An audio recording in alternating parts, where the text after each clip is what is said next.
Hello and welcome to First Lady with Meghna Pant, an exclusive show on First Post where we bring you India's foremost leaders, thinkers and activists. At the age of 29, a tumor left her paralyzed. At the age of 36, a doctor told her that she could not even walk. So she decided to become an athlete. And what an athlete she's been, winning over 58 national medals, 18 international medals, 1 Arjuna Award, and now she's gone on to make history by becoming the first woman in India to have won a medal in the Paralympics. Deepa, Malik, thank you so much for joining us. Thank you for having me on the show. Of course. It's an honor.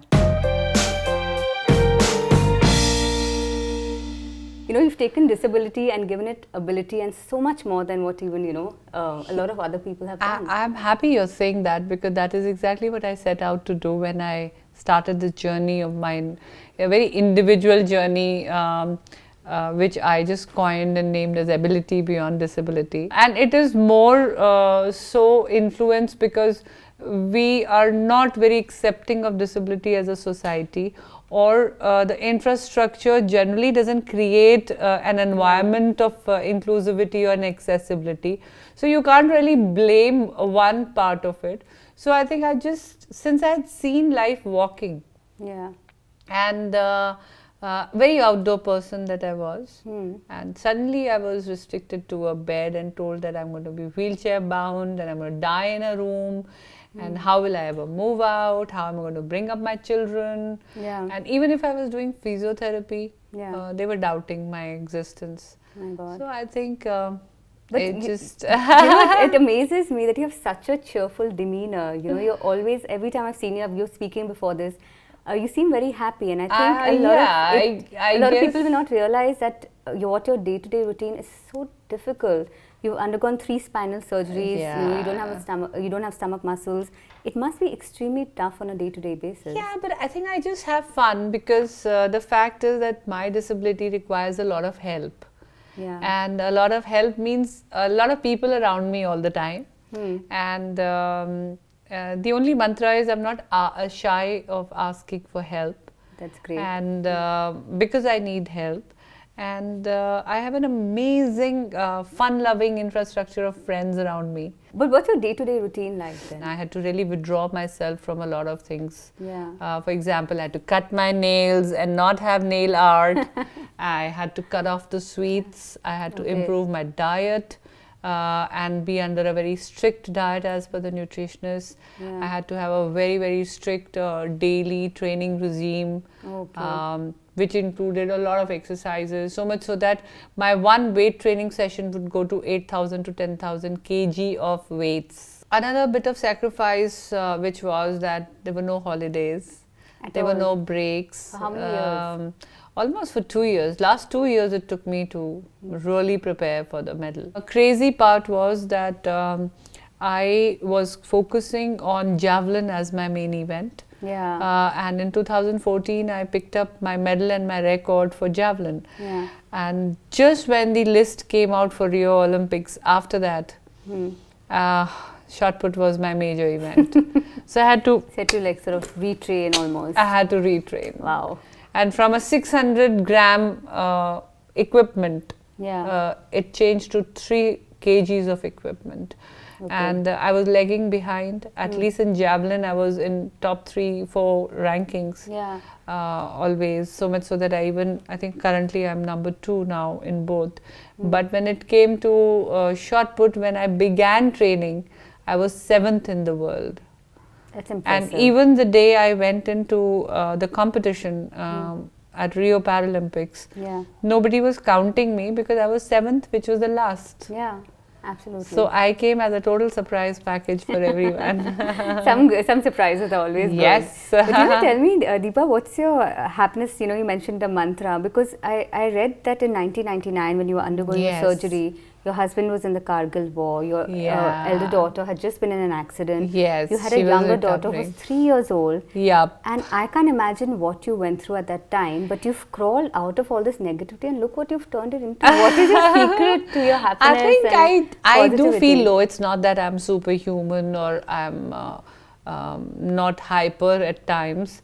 I think the only thing I've done differently after becoming differently abled is that I do not allow myself to be low for a longer time. So what I do is, if something saddens me, I do accept that emotion, and then I move very quickly to evaluating that emotion, the whole thing or the reason why this is happening, and then I switch to the solution mode. Okay. You know, I mean, a lot is known about the Olympics and other sporting events. Yes. What do you think your win has meant for Paralympics? I think this Paralympics has been wonderful, and I think it had a lot of excitement around it. Of course, someone's loss became someone's gain. The country was starved for medals. I know what you mean. And we had a huge score of 119 go. Full credit, full marks to all those who have qualified and represented India. Very proud of them. But I think at the end of the day, country ko medal pasand hai. So, and it is because at the end of it, that what puts you on the tally. And every Indian looks up to their sports persons when they have first qualified, and then they want that, you know. But, you know, so before this, I mean, you know, you're talking about what happened post the medal, but pre the medal, I mean, world championships are extremely important to a country like ours. But they've also been huge sort of the apathetic treatment that was doled out to athletes, especially female athletes. Especially you being in the minority, were there any like really bad prejudices that you had to face as a para-athlete and as a woman? It is difficult to gain faith, definitely, because the society is, like I said, there's so much of taboo, and there's so much of, even if you take religious aspects, disability is a curse as far as religiously is concerned. And then disability needs a special handling. The challenges are different in each body. So you also need a very close association of a physiotherapist, of a doctor, who can explain to the coach. The coaches need sensitization, because they might give you a set of exercise which is actually beyond you. So the coaches need to understand the types of disabilities, and then handling a person with a little bit of physical challenge, because they, as it is, challenged with their own body, and they are pushing their limits. So they need that little bit of psychological handling. These are systemic changes, not only on a macro level, but also on a micro level. That's quite a battle. Sport itself is a challenge. It poses, it demands a lot. It takes a lot out of you. You have to discipline yourself. So let's see, even if it's not, if someone has got infrastructure, that person probably has to, you know, like for example, if I got the Target Olympic Podium scheme and I got the customized training, but then I had challenges like self-control, I had to change my diet, I had to, you know, so there is no medal or no sports person without any sacrifices. But another lesser known fact about you is that you're also an adrenaline junkie.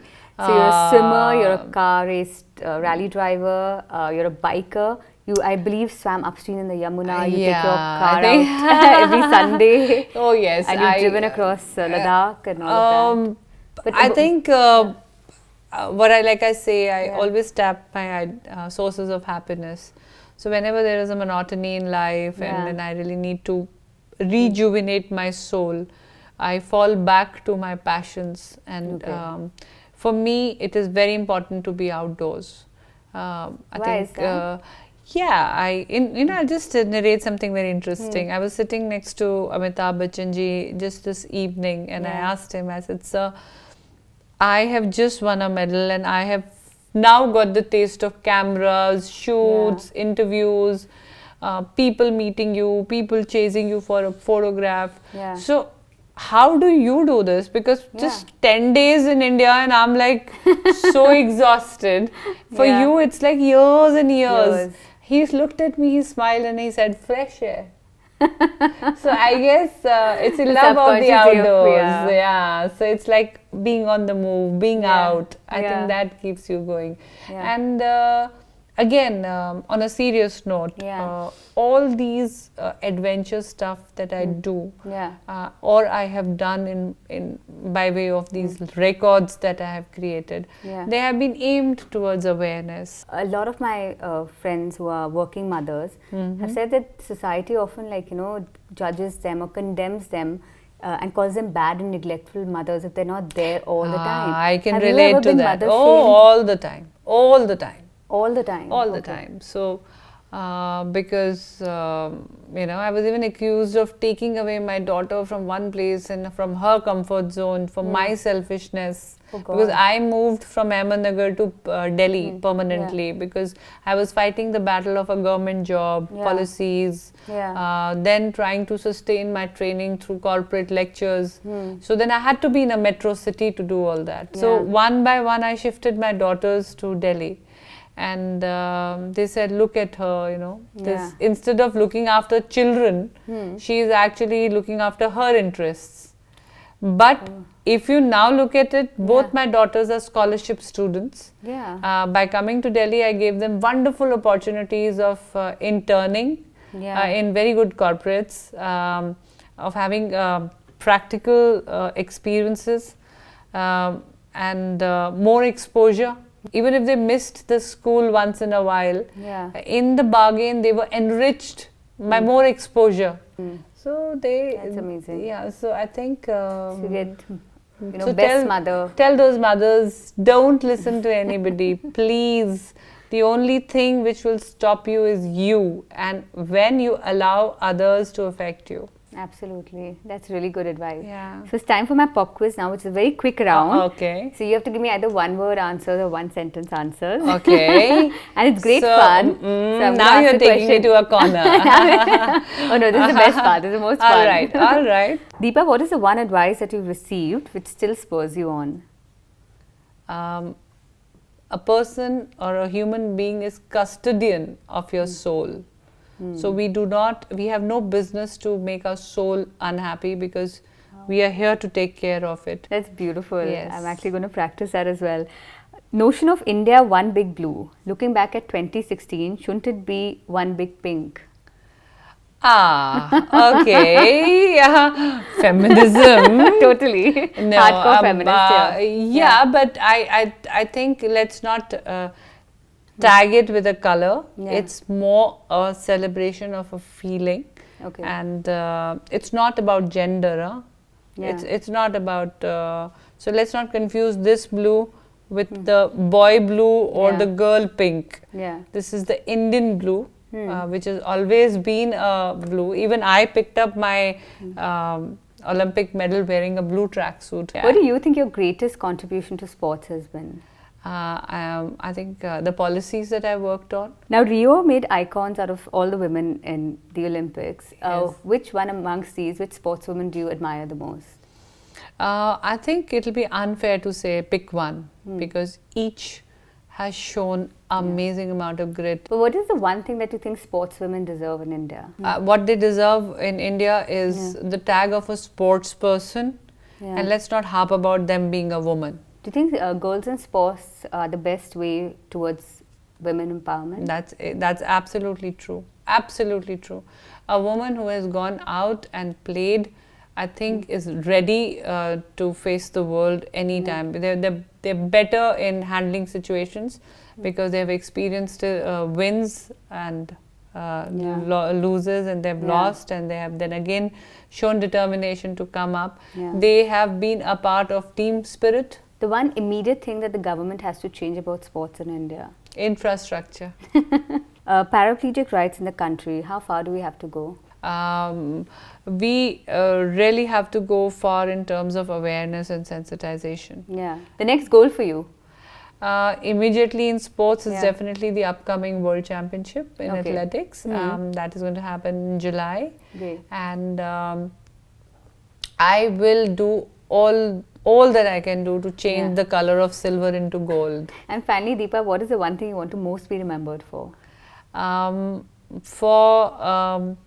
think me being able to smile and face the adversity and turn it into my advantage. Absolutely. My positive attitude. Absolutely. And the smile. It's $1 million smile. Thank you, Deepa. You've really defeated disability with so much physical strength and also immense amount of mental strength. And you're a true hero, honestly. I think on a parting note, which I always say, life is the only festival that you can celebrate every day. Excellent. Words to live by. You're so Yeah. deeply inspiring. It's such an honor to be able to interview you. Thank you so much. Thank you so much for taking out the Thanks a time. lot. And keep shining. And, thank you. Next week, join us as we cover the US presidential election 2016, also known as the most important election in the world.